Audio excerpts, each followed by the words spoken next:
Hello ladies and gentlemen, today I am here with another crazy user submitted replay sent to me by DummyDoge against Zero Matsuken, a Runecraft player. I'm not gonna lie, I do feel a little bit dirty doing a video from a perspective of a Swordcraft player, but hey, you gotta pay the bills somehow and this game is fucking nuts. So given that you clicked this video, it's going to be no surprise to you that the inciting card is in our Swordcraft player's hand, Grimnir. He has a big role to play in this game, a very big role to play. I actually think this is the single most effective I've ever seen this card be. It really goes hard. So you better strap yourself in, guys, because you're about to see some nutty stuff. But yeah, pretty run-of-the-mill start. We've got that 2-mana rushy dude that I hate from the bottom of my existence until we see the man himself get dropped down. And if you don't know how Grimnir works, when you play him, you get a crest, and this effect will be active all throughout the game, even if Grimnir dies. And if you end a turn with a super evolved unit, you will do 2 damage to the entire enemy board. And this works extra well with Sword because of their 6-mana legendary that can super evolve itself if you played 20 units. But yeah, it seems like a pretty damn strong opener for Sword. He's got the Zirconia down. It's a shame he can't evolve in because he doesn't have an evolve point yet, but that's still a pretty nice start. Like, he's got the ward up to protect.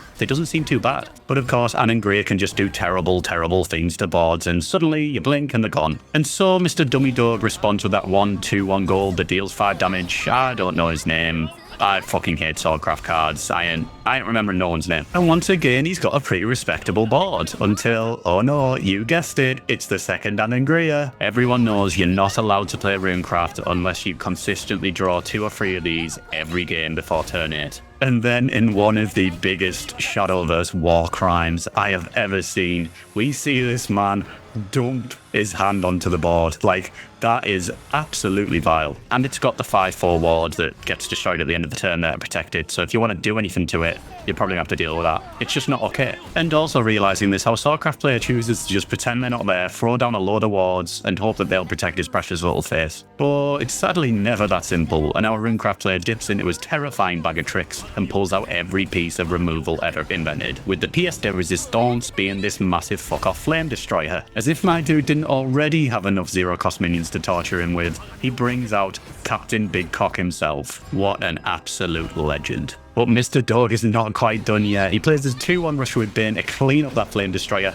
throws down Nunja, uses Prim to buffer by +1/+1, trades her into the 6/6 to knock it down to 2 health, and then we get to see the sparks fly as Grimnir rips across the board and turns it into a poor, pitiable remnant of its former self. But I've seen enough of Runecraft to know that things aren't going to be done and dusted this easily. Just like that, bit by bit, the board is wiped, and yet another massive, monstrous flame destroyer enters the fray. And at this point, we've also got to recognize that our Swordcraft player is also only 1 turn off lethal with Albert. He's got that super evolve saved, and he's ready to hit for 12 damage. But he has to stay on top of things until then, and so he drops Amalia and utilizes a regular evolve to finish the trade-off, keeping that super evolve for lethal. Our Rune player then responds with his first Kuon on the game. However, unfortunately, he does not have a super evolve, so he's not going to get that storm unit and that extra trading capability. It is, however, enough to clear the opponent's board and set up his own threatening lethal. But of course, as annoying as Runecraft can be, no one is more annoying than the GOAT Swordcraft, and he drops yet another Amalia and floods with 1,000,000 trillion wards.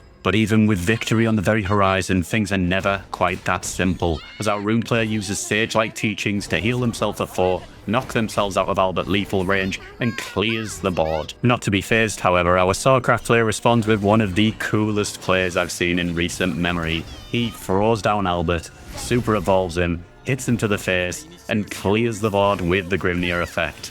Beautiful stuff.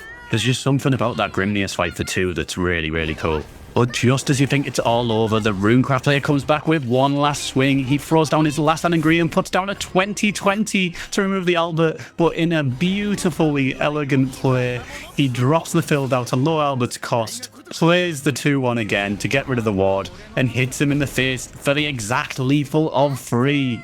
What a way to finish. And this was actually the game that got DummyDoge promoted up to Diamond as well, which just adds even more flavour to it. Well done, mate. Absolutely phenomenal. If you'd also like to submit one of your crazy gives to be in a video like this, get my UID from the video description, add me in game, and send me your replays. That's all from me today, guys. I hope you have a lovely day.